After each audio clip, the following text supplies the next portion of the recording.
بسم اللہ الرحمن الرحیم۔ پاک پروردگار کے بابرکت نام سے شروع کرتے ہیں جو دلوں کے راز خوب جانتا ہے۔ تمام ناظرین کو وظائف اور اسلام چینل پہ دل کی گہرائیوں سے خوش آمدید اور محبتوں بھرا السلام علیکم۔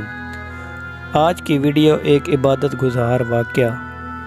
حضرت ابو ذر رضی اللہ تعالی عنہ فرماتے ہیں کہ رسول اللہ صلی اللہ علیہ وآلہ وسلم نے فرمایا، بنی اسرائیل کا ایک عابد و زاہد آدمی تھا جس نے اپنی عبادت خانہ میں اللہ تعالیٰ کی 60 سال عبادت کی تھی۔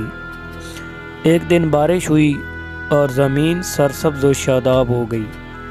اس عبادت گزار نے اپنی عبادت خانہ سے جھانک کر کہا، اگر میں نیچے اتر کر اللہ تعالیٰ کا ذکر وغیرہ کروں تو زیادہ نیکیاں ملیں گی۔ چنانچہ وہ نیچے اترا۔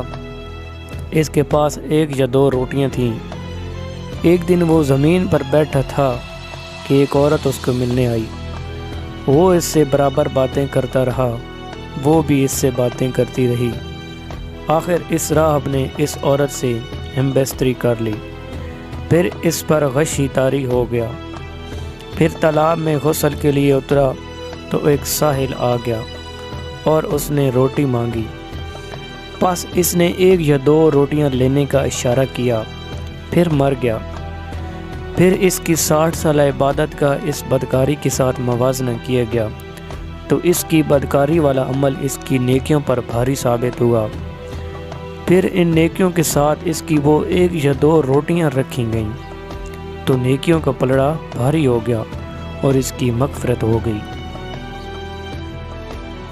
تو دوستو، اس حدیث کے فوائد ہیں کہ اللہ کی عبادت کے لیے گوشہ نشینی اختیار کرنا جائز ہے اور یہ عمل سابقہ امتوں میں مباح تھا۔